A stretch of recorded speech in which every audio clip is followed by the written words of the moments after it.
the Experience Darden podcast. I'm your host, Brett Twitty, and you are listening to a new episode.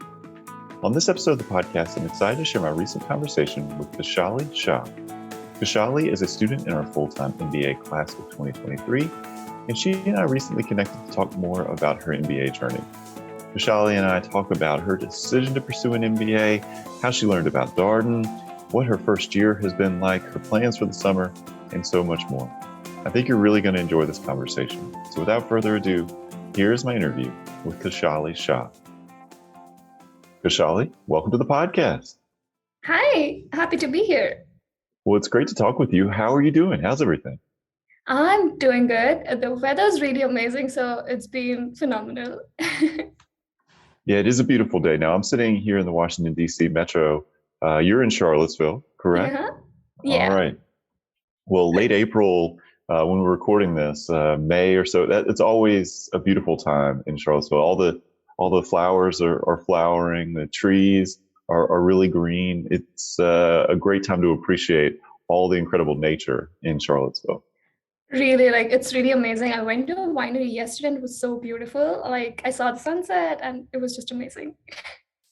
Yeah, this is the season of sunsets at wineries, orchards, breweries, any number of things. It's one of the many perks of being in the Charlottesville metro for your business school experience. So let's talk a little bit more about you and your background. So one of the things that's always fun to start with is just to understand, what did you do before coming to Darden? Yeah. So, I actually come from a family of physicians. So my dad's a doctor, my sister's also a doctor, and my mom is in hospital administration. So I came from an entire family in medical services. And I was the one who was like, no, I'm not going to do this. I'm going to do something else. So I loved math and all the logical part and puzzles. So I was of that kind, and I decided to go into engineering. So I did computer engineering for my undergrad back in India. And after that, I wanted to join a dynamic field. So I went into the financial services industry, but I worked as a software engineer. And about 3.5 years, I worked with Disha, which is a global hedge fund. And I worked with them for internal and external clients, and I learned a lot along the way. And I kind of started feeling that I was interested a lot more in financial services. So I started digging down there. I took a couple certification courses. I started making my way from just the tech side to the financial side. So I worked in business unit facing groups. From there, I moved on into a smaller financial services firm, and I tried experimenting. I'm like, do I like this field? Do I not like this field? But eventually I realized that I actually enjoyed all the management aspect more. I was just trying to figure out better ways to do things, drive improvements and all of that. And I was like, okay, it seems a lot more rather than rather than just the field itself, I'm interested a lot more in the managerial part. And that's when I decided that I actually wanted to do an MBA and just improve a lot on those skills. And I started making this entire plan about how am I going to apply to business schools, what's the journey going to look like, which schools do I want to target. And that's been all of my background so far. Was it difficult to move from the tech side to the financial or management side? It's been tough, but what helped me was that I wasn't a tech role, but in a fintech firm. So it was easier for me to say that I wanted to try something on the financial side and pursue an internal shift. So that's what I did. I just moved from a tech team to a financial services team.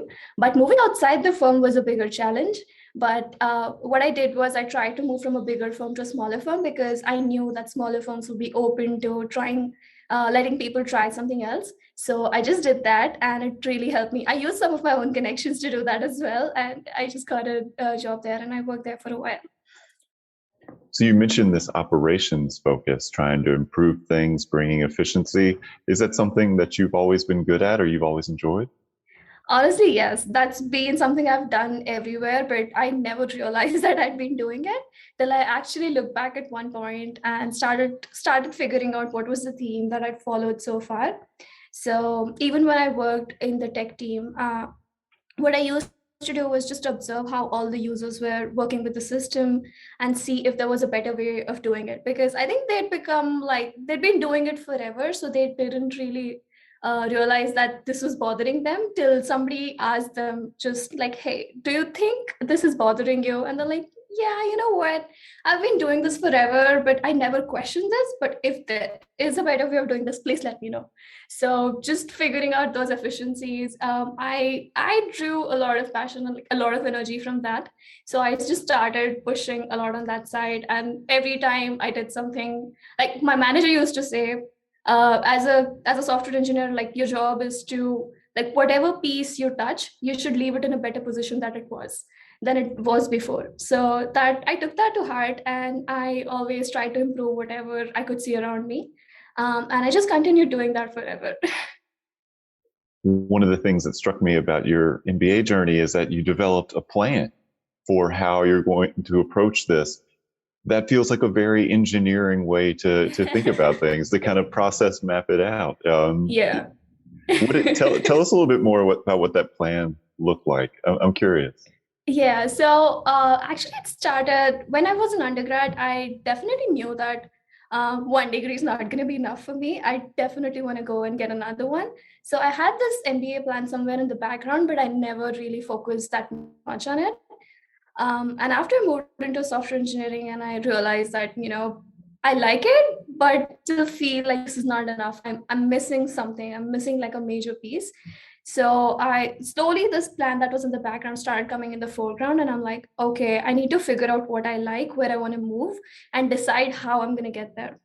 So my plan started pretty much from, I think, 6 months into my first job. I was like, no, I want to start planning because I've always been a planner, honestly. And so has been the entire story in my family. So I started planning, and I'm like, okay, I think I'm interested a little bit on the financial side. So what I'm going to do is use all the opportunities I have here. So I'm in this team. I'm going to learn as much as I can about this business. If I like it, I'm going to do some certifications. If I like that, then I'm going to go and pursue an internal shift. If I like that, then I'm going to go and switch firms. So that's what I did. And I realized that this was really amazing. But I also realized that it was hard to make a shift, especially when you did not have the background.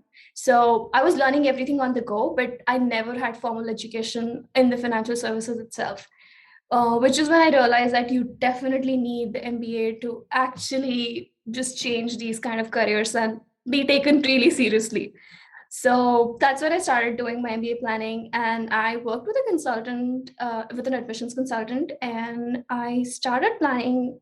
I think the first time I was going to apply was in 2018. And then I decided that no, this doesn't look like the right time. I feel a lot is missing. So I worked on the entire thing for over a year. I started to apply in 2019. And I think that's when I did apply. I got my admission in 2020. And because 2020 was a nightmare, I ended up taking a deferral at Darden. And then I waited for another year and I joined in 2021. So if you see, it's been a journey that's actually started in 2016 and it's 2022 right now. Well, I think that's good for prospective students to hear that, because I think many of them probably have been thinking about this step for a while and trying to figure out the timing when it makes sense. Now, you also, like many of our applicants, were, started to think about this pre-pandemic, and now, your timeline ultimately intersected with the global pandemic. Yeah. Undoubtedly, that may have shifted some things for you as you thought about this path. But I wonder, how did you decide, like, now is the time for me to take this step? This is when I feel like this will have a lot of impact for me.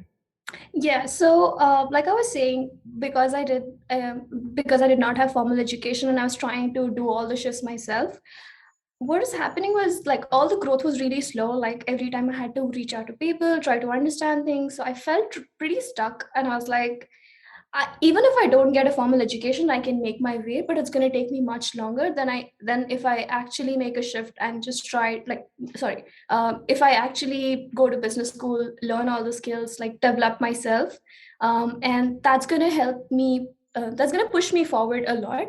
So that's what I ended up doing, and there were a lot of things I wanted to work on, like. I wanted to work on my speaking skills. I wanted to work on having the confidence to say whatever you think is right. So I thought a lot of these things are actually skills that I can develop at business school, which is what's been happening, honestly. So I'm pretty amazed and excited about what's to come in the next year. Well, how did Darden get on your radar? Okay, so funny story. I told you, right, I was working with an admissions consultant and I was going to apply to 5 business schools. Darden was not on that list for me. So I had different schools and I was talking to my admissions consultant and I'm like, I just heard about Darden from somebody. And I just asked him, I'm like, I haven't had the time to research the school, but somebody's mentioned Darden. Like, what do you think about the school? And he just goes ahead and he tells me, he's like, I didn't mention this school to you, but this is a pretty amazing one. Like, take the day off, research everything about the school, and tell me what you think tomorrow.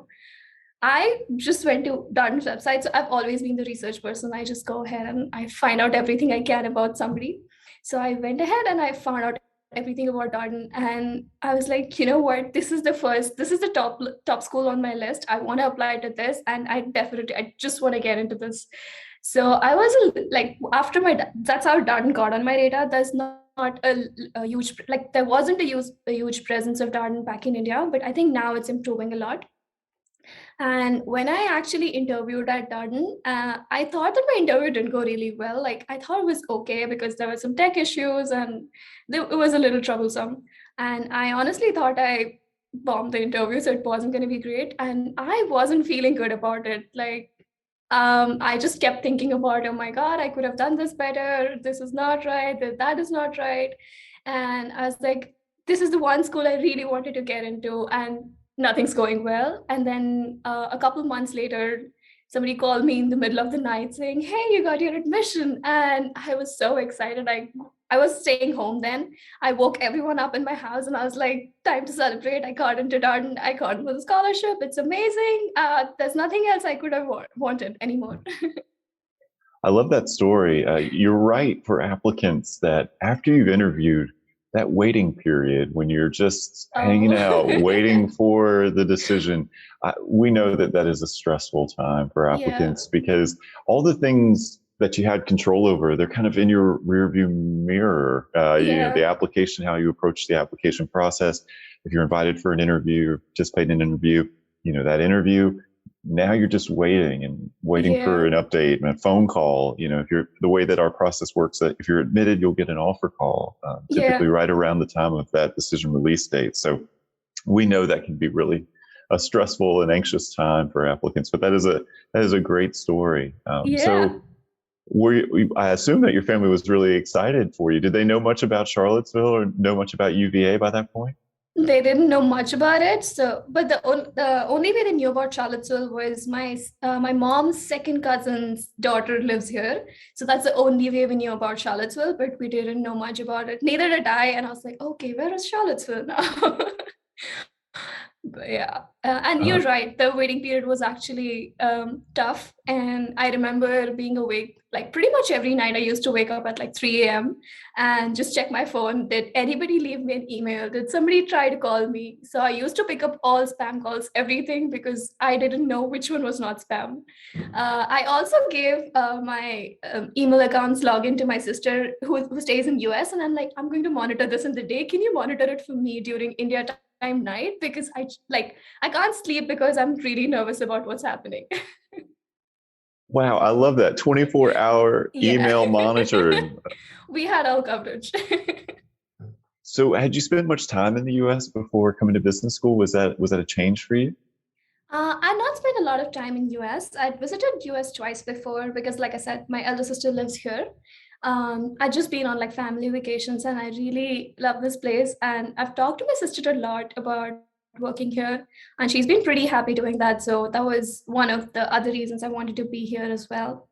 And I've always heard so much about the education in US, which is pretty different from the education in India. Like now that I've been in the system as well, I could say it's really different and it pushes you in different ways. And that helps you develop overall as a person. So I didn't know much about US, but I always wanted to be in US. All right, so you moved to Charlottesville. What were those first few weeks and months like? For the first few weeks, I really couldn't believe that I made it here because, like I said, I got my admission offer in pandemic, and I'd actually quit my job right before the pandemic started, and I just didn't know what to do anymore. So nothing was going according to plan. I had to find another job. I had to take a deferral, like pretty much. I think I took my deferral in the beginning of August, so that late. And then I didn't know if I'm going to get a visa or not, if I'm going to make it here, and I'm going to make it here safely and not get COVID. So I just didn't know anything at all. So finally, when I made it here, it took me a couple of weeks to kind of get into this, that yeah, okay, I made it here, now what? And I hadn't really planned about the now what, because I was just busy planning how am I going to get there. That was my first goal. And it was a little bit difficult because you're shifting from a professional life to uh, academics again, and it can feel like a little bit of a shock, especially when you're coming away from family as well. I haven't been this, like, I've been in the same country, but I haven't been this far away from them, and not have seen them for like 8, 10 months now. So it was a little bit hard, and I knew I'd be missing out a lot back home, but I didn't know how much. And in the first month that I was here, my grandmother passed away, and it was so hard because that's when it really hit me that you're not going to be able to be home for everything, and there will, like, I always knew that was true, but you never know till that actually happens. So it was a tough time, but there was a lot of support around. There were a lot of people around, so it kind of helped me get through that, and I feel like getting through that made me a lot stronger. That's a lot to take on while you're Yeah. starting an MBA program. And also that realization that you're not going to be able to be around for everything. I imagine that's something that many of our other international students have also had to reckon with. Life does not stop just because you're in an MBA program. Yeah, it's difficult. Like, just 2 months ago, my dad had to go undergo surgery, and I still wasn't there. And there was nothing I could have done to help them either.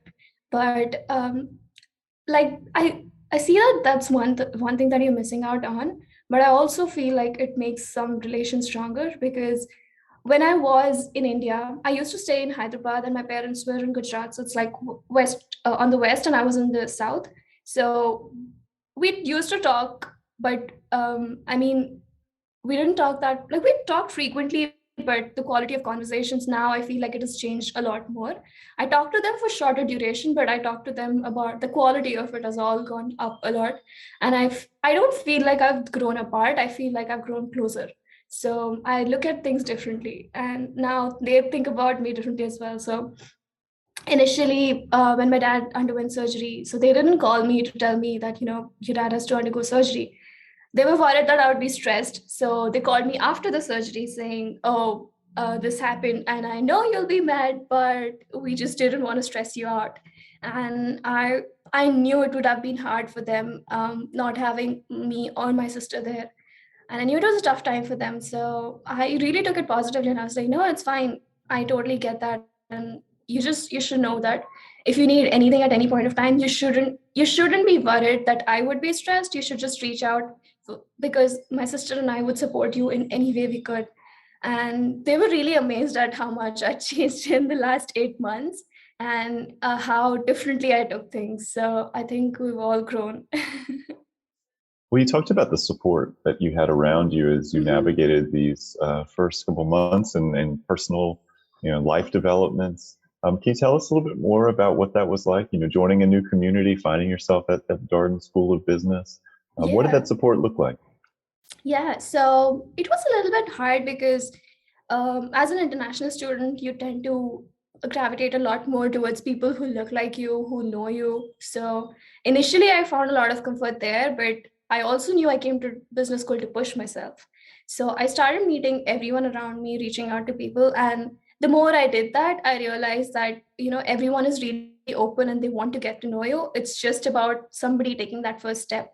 So I started reaching out to a lot of people. There were times when just the people around me wasn't enough. I wanted to talk to somebody who did not even know me at all. So I kind of wanted to give a shout out to Timely Health. I've called them at times and just vented out or just told them everything that I'd been feeling. They've been super supportive as well. I also remember there was this one checking with the Office of Student Affairs, and They just wanted to do like a pulse check and understand what's going on, and if there's anything they could help with, kind of get feedback on academics, or if something could have been planned better. And I just started talking to them about how I feel like I have friends, but maybe I don't have those connections. And they made me understand and just made me feel okay that, it's okay. Everything takes time and everyone forms friends differently. Somebody clicks right away. And for other people, it just takes time to form connections. And that's totally okay. Like, just feel comfortable in your own skin in how you do things, and you'll be totally fine. So I felt like there was a lot of support around. It was just about reaching out. So I started doing that, and I've been feeling a lot better. Q1 versus Q2 has been super different for me, and I think it's been an upwards journey from Q2. What do you consider, your success stories from this year? That sounds like one of them, right? This kind of journey of making these connections and reaching out. Are there any things like when you look back on, where you started to where you are now, you're like, gosh, I can't believe this, or I'm so proud of this. Anything along those lines? Yeah, so like I told you, I had this fear of speaking up. I found that I wouldn't be able to do that. I always thought I wouldn't be able to do that, but coming to Darden and having to speak in classrooms because your grade was tied to that, that kind of gave me some push, and I started speaking a little more. And rather than speaking, I started asking questions in class, and that was genuinely because I did not understand what was going on, and I thought I'm just going to ask because I just don't understand. And I did not know how many people around me had the same questions as well. And they were afraid of speaking up and they wouldn't ask those questions. So I was in section D, and we had this tradition of, we had this little D, the alphabet, and we would pass it around every week to people who did something in class or something that just somebody admires. And I think in the third or the fourth week of classes, I was given that letter because I'd been asking questions, and they said that you asked really amazing questions and it answers so many things that people around you are thinking about any which ways. So that's when I actually started realizing that, somebody values what I have to say, which also means that I I'm valued here and I should speak up more.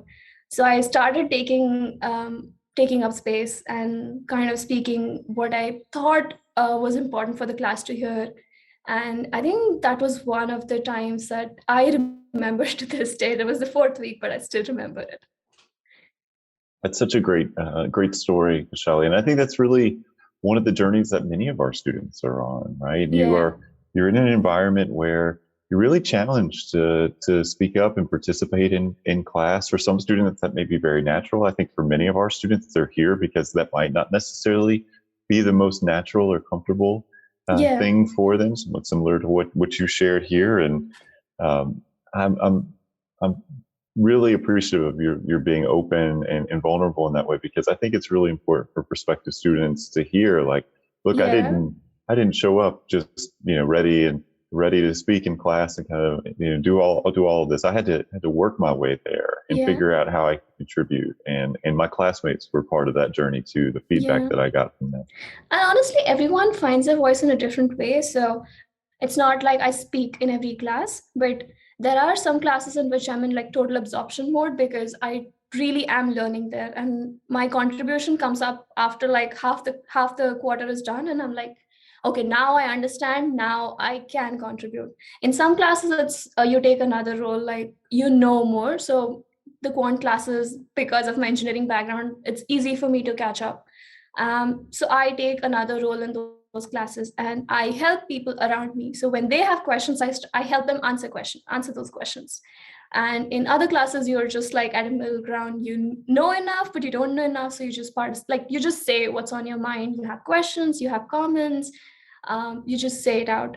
So you have to take a different role in every class, and it's totally fine. It takes time. For some people, it takes a short time. Some people, it takes a longer time. It's different for international and domestic students, but everyone finds their own voice. It just takes time.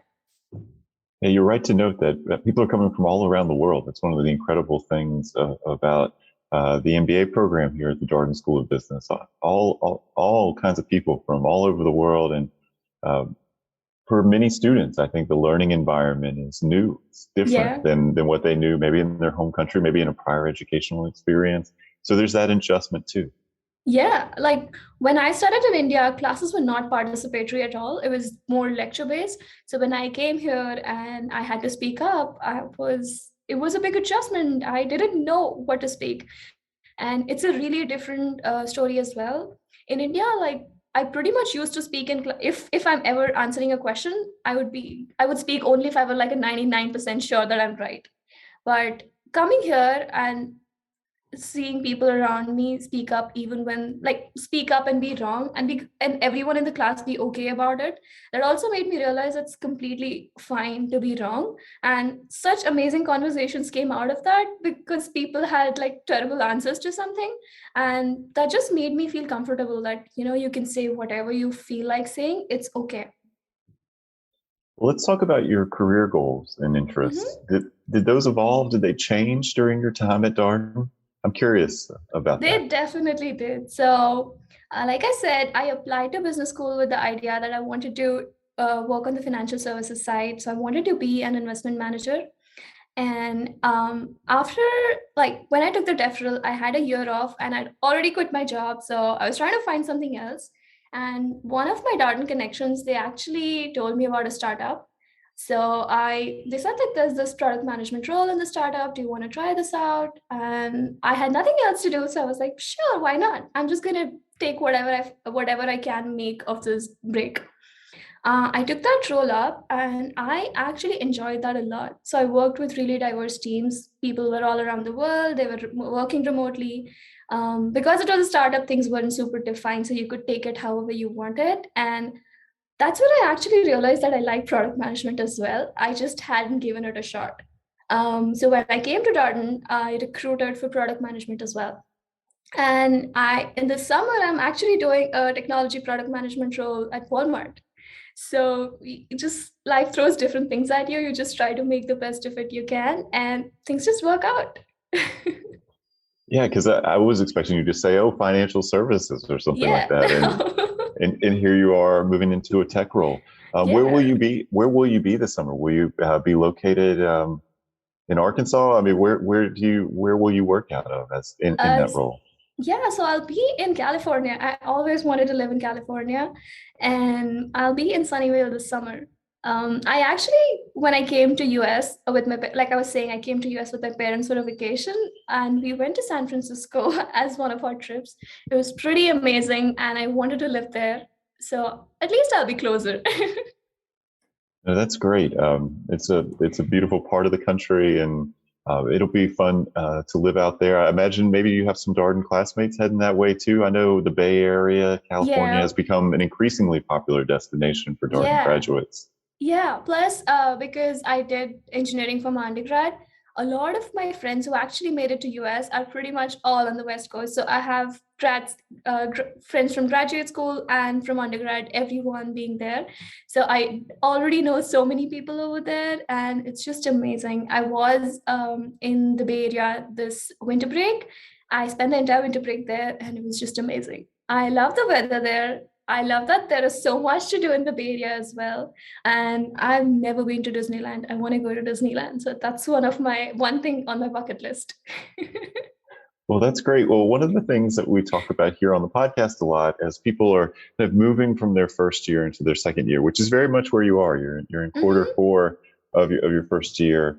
Starting to take electives. Are there any classes that you've really enjoyed here in quarter four that stand out to you? Yeah, so I try to take every course that I've thought was interesting. And I've been taking Paths to Power, data visualization, valuations, and IDEA, which is like design thinking. And I actually enjoy a lot of these courses. Like I took Paths to Power because I thought it's going to challenge me a lot. And I've always been the one who keeps thinking that the world is really idealistic, but then it's not, and I always struggle. So I wanted a course that would challenge me to think very differently, and the course has done that. So I kind of have a love-hate relationship with that course, but I really enjoy it. And data visualization, like it's just really nice for my engineering brain. because I get to use all the data and put it into something that makes sense to everybody else. So these are the two courses that have been super interesting. Also design thinking, I feel like that's amazing. I also feel like design thinking might be something that's very helpful to you Yeah. in the summer as you move Yeah. into that role. Yeah. I've been doing some of these aspects on my own, but doing it in a structured manner. Like I said, I like planning, so it just helps me. Well, what are you looking forward to in your second year? I think one of the things that's also cool about Darden is the extent to which second year students really play a significant role in shaping the life of the Darden community, all the things happening on ground. Second years are really, leaders of the campus community. Yeah. So there are a lot of things that I'm looking forward to in the second year. And in the first year, I felt like there was so much going on. I had recruiting, I had academics, I was adjusting. So I did not have as much time as I wanted to be involved in the community. So I want to actually put more focus on doing that in second year. And there are so many amazing people around me. Like everyone I talk to is just amazing. So I just want to spend more time there. I've taken up a couple of leadership roles, and I'm super excited to really figure out how a board works. So I am the VP of International for the Graduate Women in Business Club. And I was a Forte Fellow, so I'm now a Forte Fellow Ambassador as well. So that's an amazing thing because I felt Forte had a lot to offer to me and helping the incoming batch at Darden and the existing batch at Darden as well, and Forte kind of achieve their own goals. I feel if I can facilitate that, that's amazing. And I also took on one of the student ambassador positions. So I love connecting with incoming students and telling them how I've done things and what has helped me, what has not helped me, because I feel like all the secondary learning is as important as figuring out your own way. And why not learn from somebody else who already knows about it?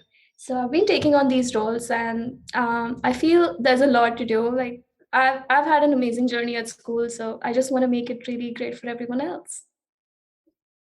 So, how did you decide? You mentioned this connection with the Forte Foundation and that you were a Forte Fellow. What to you, I mean, when you think about that role as a Forte ambassador, is really exciting to you? What are you looking forward to in that role? Yeah. So when I attended the Forte conferences, they had some over the summer. I had the opportunity to actually reach out to recruiters really early, and Forte does a lot of things. So it's not just connecting with companies, but they also help you understand yourself more. So they did this quiz just a couple months back, and it was about understanding what you're good at, figuring out what is your personality type, figuring out what are the skills you can leverage and what you should watch out for. And I feel like there's a lot on the personality development side as well that they're doing. And there's a lot that goes on, but I feel like during the summer, I feel like summer is a pretty underrated period. You can do a lot more things in the summer itself. Not to overwhelm anybody, but I feel like that you can take it lightly, but you can still do a lot of things, which is something that Forte facilitates. So it's kind of like it's merging my idea of wanting to connect with incoming students and also wanting to do something for them. So I just like that aspect of Forte a lot, which is why I decided to be in this role. And for people who don't know about the Forte Foundation yet, any next steps that you found helpful as you were learning about this? I'm guessing that you maybe didn't know a ton about it as you were starting off on your MBA journey, but it hit your radar at some point. What would you encourage them to do? Yeah, so I didn't know about Forte till it was actually a part of my scholarship as well. I started learning about what Forte is, what Forte does, what do they have, and there's a lot that goes on. And I think you can also be a part of. I am not sure about this, but I think you can also be a part of Forte without the scholarship itself. And they have a lot of offerings, and as much as I know, Forte is trying to expand a lot. So they've had a lot of pre-recruit like pre-MBA support, but they're now trying to increase their support during the MBA period as well. So coming into first year, they would still have a lot to offer, which is something I'm really excited about. And I would say it's an amazing community. You can meet a lot of people, and they've started to actually collaborate across schools as well. So they put leadership like the Graduate Women in Business Club from different schools together, because right now it's like I talk to the club at my school, but I don't know what's going on in another one. What they're doing is now connecting people across schools and saying, hey, why don't you guys discuss about what's worked for you, what's not, and why don't you think about just learning from each other? And that I think is pretty powerful, because I wouldn't otherwise have known what's happening at other schools and how I can leverage that to make a change here. So I think there's a lot coming on Forte's side, and we should just watch out for that.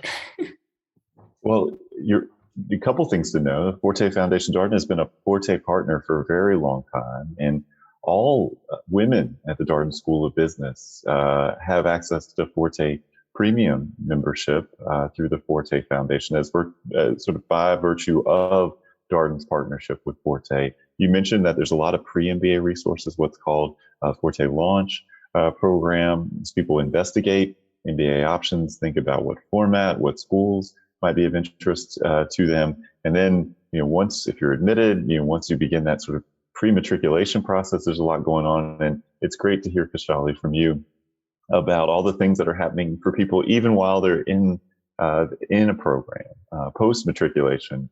So a very robust set of resources for folks through the Forte Foundation. So encourage you to do that research, look up Forte online.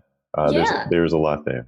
They're also adding, I think, Forte Takeoff. So I think that's a new program that's coming in this year. And it includes a lot of figuring out what are the gaps in your profile, which appear when you want to get into an industry, and what can you do about those as well. So I feel that's pretty powerful as well. An incredible resource for women, considering business school and thinking about taking this step. Well, last question for you here, Khushali, as we wrap up. Any word of advice, a tip you would share with our prospective student listeners? Yeah, for sure. I talked to an admitted student recently, and I realized what their concerns are. And one of the things I hear frequently is that people feel really overwhelmed after being admitted, and kind of hearing that there's so much going on at Darden, and how do I know how I'm going to do everything together? I'll just say take the summer to calm down, but also figure out what you want to do when you get to Darden. So I'm not saying figure out exactly what you want to do, but figure out what is your plan? Like, what are the three industries you want to explore? That's fine. Just do that. Get to Darden. Don't feel overwhelmed. Everyone around you, like, trust me, everyone around you feels the same way. And there's going to be a lot of support when you come here, and you're going to figure out a way. It's going to be fine, and you're going to grow much stronger. I've learned from my own experience, and I've seen this happen with others around me. So I'd say just take a moment to breathe and prepare, and you'll be fine. You'll be amazing. That's incredible advice. I think it's really important for people to remember that, and kind of self-investigation, the reflection, and being clear about what your priorities are. This has come up quite a bit here on the podcast from students sharing tips, because I think you're right that the early part of school, at first quarter, there's so much happening academically, professionally, socially, so much opportunity. You can feel pulled in a lot of different directions, which can cause some stress for students. And so being very clear about what's important to you and recognizing that your priorities are not other people's priorities and don't have to be other people's priorities, because they're yours. Taking that time in the summer when things are a little bit slower, you're kind of in that build up to school. That's great advice. And there's resources to help you along the way. The career team has what's called CDY Finding, an online self-paced series of career focused modules. Begin sort of getting you engaged around what would you like to do career-wise. And I think that's really important work for incoming students, Khushali, because I think the thing that it invariably happens when people get here, they're like, there are so many things I could do. There's so many briefings. There's so many, companies coming to grounds or connecting with students, whatever the case may be. And it can just feel like a lot. So that kind of narrowing and sort of focusing, but also still being open at the same time can be really, really helpful. Yeah. So when I came with like 3 career ideas, and I knew that I wanted to explore these 3. And I think it helped me a lot, because every time something else came up, I would probably investigate a little bit and see if I really like that. But otherwise, I was like, no, I have this plan, I'm going to stick to it. So that helped me a lot. And I think another thing that helped me a lot was Darden. So Darden, actually, because they don't have companies coming in for the first 3 weeks, it helped me settle in a lot. I could find my way around, like, how do I make academics work in academics and social life work together, and then add recruiting on top of it. So that helped as well. And just overall, there's a lot of support around. Well, Khushali, it's so great catching up with you. Congratulations on a very successful first year, and have a great time in California this summer. That sounds like an amazing role, and it sounds like you have a very exciting summer in store. Yeah, well, thank you so much. It was so great to be here. And that was my interview with Khushali Shah, a student in our full-time MBA class of 2023. As always, if you have any comments, suggestions, requests, anything you'd like for us to cover here on the podcast, we're all ears. We can be reached at Darden, that's DARDEN, @virginia.edu. Until next time, stay safe, be well, and thanks for listening.